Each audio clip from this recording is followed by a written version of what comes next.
What's up folks, it's Foz here, welcome back to the channel, and today we've got another FIFA 23 custom tactics video for you, and it's going to be the 4-4-1-1. Not the second variation with the cam, this is what I had been using for chemistry, but it's going to be the first variation, just 4-4-1-1, where you have a striker and a centre forward. It's one that I've been using intermittently throughout the year of FIFA 23 so far, and this weekend I just resorted to it, and it was honestly...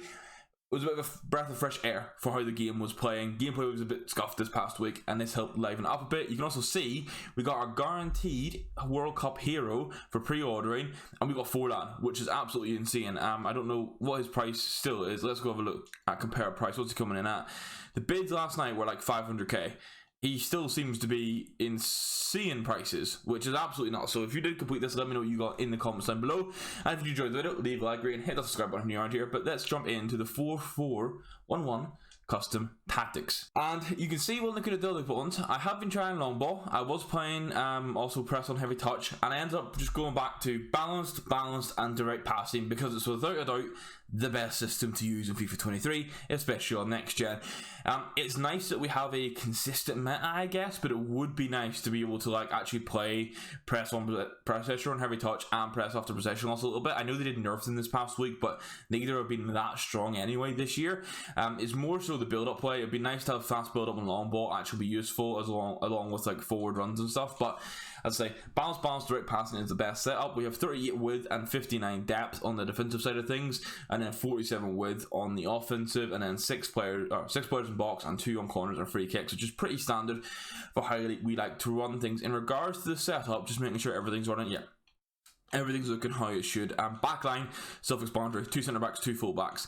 In your midfield, ideally 2 box-to-box players, one who has better defensive stats. Benacer, we're going to deal with him a box-to-box, but his shooting stats aren't quite there, although he can still have an impact, as you'll see from gameplay in the past videos. But that's kind of what you're looking for, because you need to be able to do a bit of everything. You can't get away with one DM who's will stay back and then a box-to-box. And then front line, you want definitely a striker, and then you can get away with a winger, a secondary striker, a centre forward, and then 2 main traditional wingers. So in this case, I'd actually probably flip Insigne and Chiesa around, and using Insigne just as this little glitch in the middle of the pitch. On the instruction side of things, Donnarumma wasn't on comes to crosses and super keeper, but he should have been. I don't know why I didn't set that. He should have been playing on that, because that's flat out what you need to be doing for all your goalkeepers at the minute for the meta. It makes a huge difference. The centre backs you don't want to touch at all. On the left back side of things, they're going to be your default player who is just on overlap, and then on the right hand side of things, the right back is going to be stay back and overlap. So we're back to the meta where overlap on fullbacks is overpowered, not so much overpowered, but it's worth using every single time. And then we're going to have one on stay back for the defensive side of things. I prefer at the minute to have my right back be my stay back, and then let the left guy get forward, and this will make sense when you see how the centre mids are set up, which we'll look at now. So like Benacer, for example, we have stay back, we have cover centre. This means that when Gusens is going forward on that overlap, Benacer is going to fill that space and cover for us. It just works kind of nice. We don't want to do anything over the top here. You can sometimes put them on stage, box or cross, or like aggressive interceptions, but keeping it simple with just stay back and then cover centre. The other centre mid for me is Pellegrini, and this is the guy who you're going to have getting forward. So you can see get forward, get into the box or cross. We want them to basically, essentially how it's going to play is Gusens is going to get forward like naturally a little bit, but it's not going to be crazy. Then your left mid, your right mid, your striker, centre forward are all going to actively be there. That's 4 players, but then you want this centre mid to act as like the 5th option, and having that mix of like bursting into the box for you and then maybe lingering on the edge of the box is the best way to have it. It gives you a bit of versatility in how you play. On the right wing side of things, we have come back on defense, cut inside, get in behind, and get into the box or cross. And then on the left mid side of things, it is the exact same. So normally I wouldn't run come back on defense. I tried to steer away from that, but with how gameplay was this week, it was absolutely tragic. I'm sure you guys experienced the same. I reverted to come back on defense, and it just helped the transition a lot. It's unfortunate that we're at that point in the game where we're having to do this for systems, but you know, at the end of the day, this is all about getting the best system possible on FIFA 23, and that's what it is. And on the note of FIFA 23, let me know what your guys' thoughts are about the game. Are you enjoying it? How do you think it compares to previous games? Have you, a lot of people fallen in love with it already? Have you one of those people hoping that the World Cup mode helps revitalize it? Let me know what you think of the current game and its state in the comments down below, because it's really interesting to know, because I'm in a bit of a love-hate with it at the minute. But then if we move on to the centre forward, you can see that's just getting behind. Sometimes I would recommend putting stay central on here and then possibly stay forward. This is one that I think you should be adapting as you go through games. have them on just getting behind, and then at half time, depending on how things are, you will put stay central and or stay forward on. It depends on the system you're playing against. So that's the one part of this 4-4-1-1 that you need to be mindful of. You need to be aware. You need to be analysing that first half as you go for what's going to be working best. Something you could do as well is have it set up, maybe set this one up as your, say, ultra defensive setting number 1, and then have another version with this guy on stay central and stay forward as option number 2, so you can just flip between them in game as you need.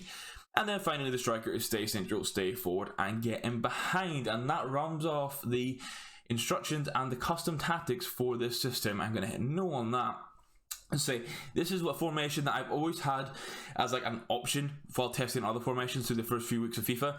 And you know, this week it finally became the one. We tested the 4-3-3, both the 4th and the 5th variant.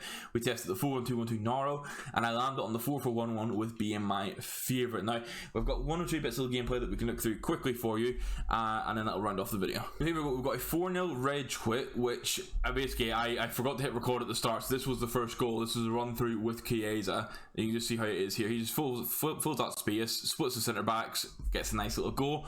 But I want to highlight something at the end of this, and this might be the only bit of gameplay we go through, to being honest. This is a good idea off the defensive transition. Actually, we'll take about 10 seconds. Obviously, we're in the attack here. We do lose the ball eventually, but you can see Gusens has got forward. This is him at the top of the screen, and then everyone else is my attacking. This is Benacer now holding the space for me. He's our stay back midfielder. You can see how that's working, and Pellegrini is on the ball.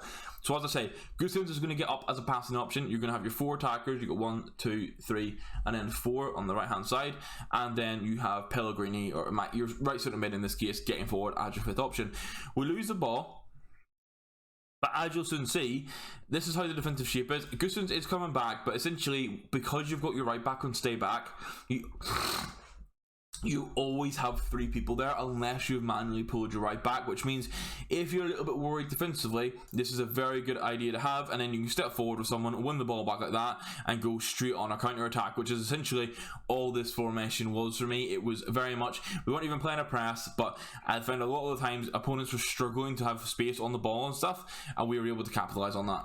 This will play out for the goal to come through. Again, this is Gusens, and because I know that he's the guy I have unbalanced, I'm happy for him to run forward. Little ball through to Diego Forlan. I honestly overthought it a little bit. We'll run it back here just to have a little look. Obviously run forward to Gusens, play it into Chiesa, who was my centre forward. Benacer's made the run from a stay back position, and then I just was aware that taking that extra pass was said you're going to guarantee the goal, and that's a very common build up format you have with this. And then Pellegrini on the aggressive interceptions is eager to win the ball back. Actually, I don't know if I noticed that. I noted that. Look at that. I can't remember if I noted it while going through the custom tactics. Pellegrini, your right centre mid, is literally just he's on get forward and get into the box across. You can put them on aggressive interceptions, and this is exactly why sometimes it's worth doing, because obviously this is me manually pressing, but he's just eager to get the ball back. Go straight to Leao. Look at the space here. Easy little tap on through to Forlan. And then Forlan in front of goal, outside 1 or 2 cases for me over like the space of like 30 games, has been immense. And the 4th goal in this game came from a corner, which is then, it's obviously we have 6 players in box, 2 in cross and free kicks. A little bit lucky with how it falls, but this is essentially where the corner doesn't go well.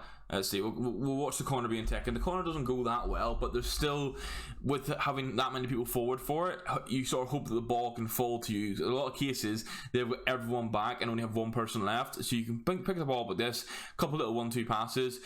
That shot, bit crap, and then it fell to him here, and that was the 4-0, and eventually this was a red quit. But I want to see exactly what happened at the end of this half, because if it was me, now I don't know if it was offside or not, but if this was me, I would have been incredibly frustrated.